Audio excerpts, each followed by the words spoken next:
Well, again, a third of the life in the sea is dying. I'd be surprised if we're not there already. Oh, no. I mean, when I was a kid going out of the Texas Gulf, fishing was 500% easier, better. Yeah. I'm just telling you, I believe that the Pacific salmon, that there's no fishing of Pacific salmon in the oceans off of the Pacific Northwest because there just aren't enough. I know someone that worked at the fish ladder at the Bonneville Dam or whatever, and I mean, where they used to count thousands of so many hours, I mean, they count, dozens of so many hours. Meanwhile, they're destroying the entire real environment while saying they need a global tax against humans, in the words of Richard N. Haas, where they say, the CFR says it's not real. They're so arrogant, but we're going to use it as an organizing effect to say that humans are the enemy. That's a quote. Absolutely. And so carbon dioxide that plants breathe, that plankton breathe, that's bad, but toxic waste and chimeras, that's good. Well, this is nothing more than supercharged Henry Kissinger creating a global control mechanism. And look, no, they say social workers in your house, everything regulated, how much food you get, taxes on your footprint. You get this much, and then everything else is a carbon footprint. Tax, total regulation, shutting down family farms, animal ID, premises ID, all happening. Bureaucrats harassing everyone. Millions and millions of new bureaucrats every year. My gosh, let's take another call here. Ian in New York, you're on the air. Go ahead. He dropped off. Okay, Ian, okay, who's up next on your line? Anthony in PA. Anthony in PA, you're on the air. Go ahead. My question was religious-based, off the Bible, not Nostradamus or any aspect. Okay, go ahead, sir. I was curious how you feel about the prophecy of essentially the one world government ending. Do you think it will be a 2012 event? As in, do you think we're in the days of Noah? Do you think that will ultimately be the end? Well, let Steve answer that. What I do is, I just, from a secular angle, as a news person, cover what I know, what I can prove, what I can show in the main line. Now, Steve does that also, but then brings in, the Bible and things, which meshes with it 110%. So that's basically what we're talking about here. Steve, your comment.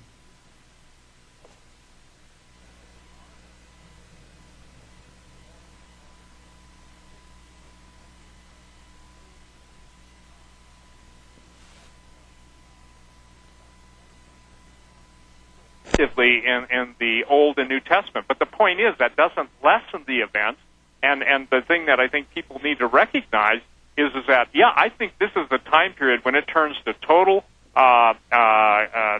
total garbage, and the point is that we always talked about, well, a man will work in an empire's day's wage for a quart of wheat, and a pint of oil. But the point is now, guess what? The wheat's disappearing. The oil, even the olive oil crop in the Mediterranean countries that raise the majority of olive oil, they're not having a banner year. And I got to tell you something. It's the manipulation of the weather. Weather's everything. Climate is everything. And, the horrific, and I'm spelling horrific, WHOREIFIC, in other words, the horror nature of the entire global warming issue. When does anybody deal with HAARP? When does anybody deal with... Well, exactly. I want to... absolute key here. We know that global warming is a fraud. Well, I'll tell you what, we're going to go to break here, but on my internet feed, for everybody watching on PrisonPlanet.tv and on the internet streams at Infowars.com, just those streams will have the behind the scenes here with Steve Quayle. Because of time constraints, we're going to go ahead and talk during this break on my internet feeds at Infowars.com, so let's keep Steve up.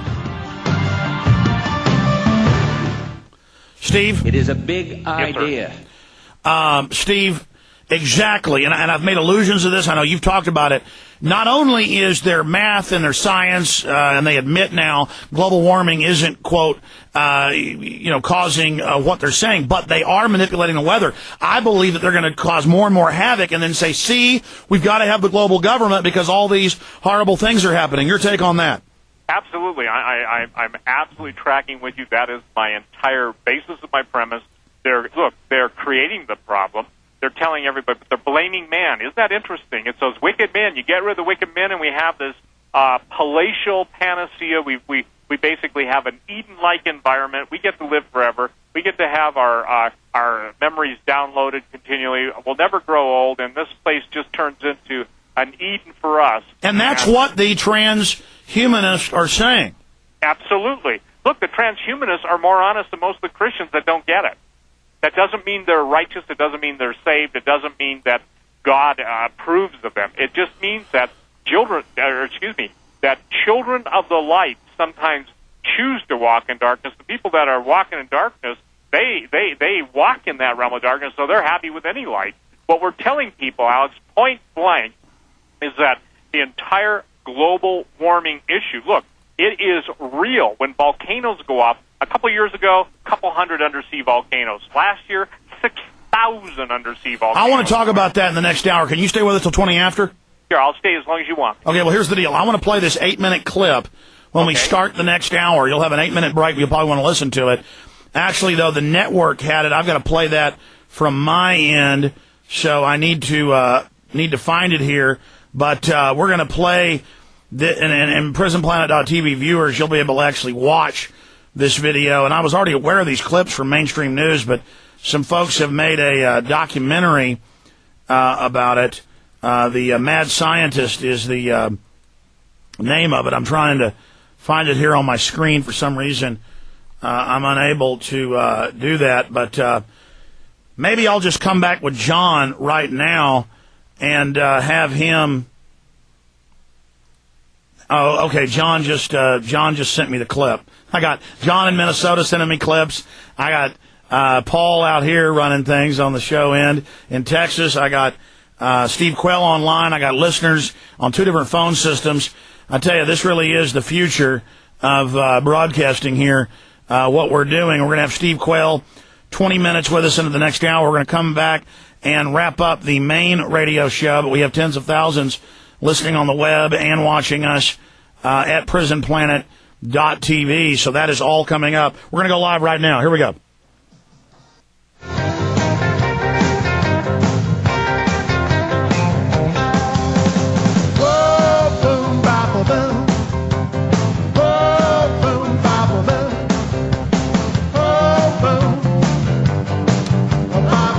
Okay, we're going to start the 5th hour of Overdrive with Steve Quayle.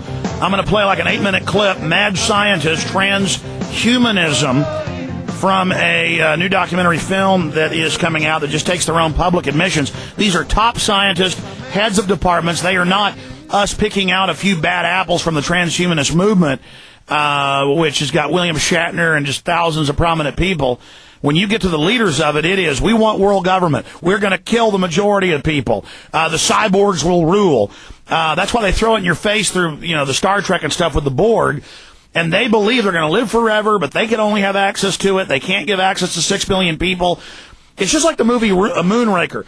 If you notice all of these different James Bond movies, they'll all, the last one's about genetic engineering and killing people for their genetic material, or government-sponsored terror, or corporate-sponsored terror, false flag terror. They throw it, the guy that Ian Fleming, who wrote these, was a member of MI6. And so he said he was, throwing this in your face. But Moonraker, where a super rich trillionaire is going to release a bioweapon to kill all humans, he takes master race people up to a space station to wait out the year while the Earth dies. They're throwing it in your face. When you read their actual documents, there's thousands of them. Everything they do is for this, and their God, they believe, is enlightening them to make them gods, but first we have to be killed. We're going to play 8 minutes of this, come back, get Steve Quayle's take on it. Then we will talk to Aaron, Eddie, Rob, Dr. Mike, and that's going to be it for calls. We'll go about 20, 25 minutes into the next hour. For PrisonPlanet.tv viewers, you can watch us on video right now. If you're a PrisonPlanet.tv viewer or any of the radio listeners at Infowars.com, you have to go to those streams to hear this hyper overdrive broadcast we'll be doing with Steve Quayle. SteveQuayle.com. Go there, get his books, watch the films he's involved in. An incredible asset. SteveQuayle.com. But Steve, in the 3 minutes we've got left at the end of the main transmission, you've got the floor. Any other key points you want to make? Well, yeah, I think the thing is that we used to be able to look at all these events and put them into a reference that we could kind of compartmentalize in our mind. Now everything's coming at us so fast, so furious, Alex, that it's like your 4-hour show. You need that amount because the stuff is happening, and it's going to get worse. It's going to speed up. And as it speeds up, the ramification or the time for anyone who's listening to this broadcast to deal with the ramifications when they go to the store. Listen, I went on record 5 years ago, and I said, I really believe in prayer, and this is a matter of record on my radio broadcast. The time will come when no planes will fly, no trains will run, no cars will run, that America will literally be brought to a standstill. And we're going to have... And that was because you saw them making movements to do that? No, I think it's, well, quite candidly, it's because I was really praying. This stuff like troubled me, and I really was praying, and when I said crying out to God, saying, Lord, show me what's going to happen so I can warn your people. You see, as a watchman, you're one of those too. You see the stuff that's coming afar off. You're not responsible any more than I'm responsible for how people respond or don't respond. We're warning them, Alex. Come on. You've done so many videos, so many broadcasts, and the thing is, I say to those people that listen in and kind of scoff or mock, what more evidence will you need?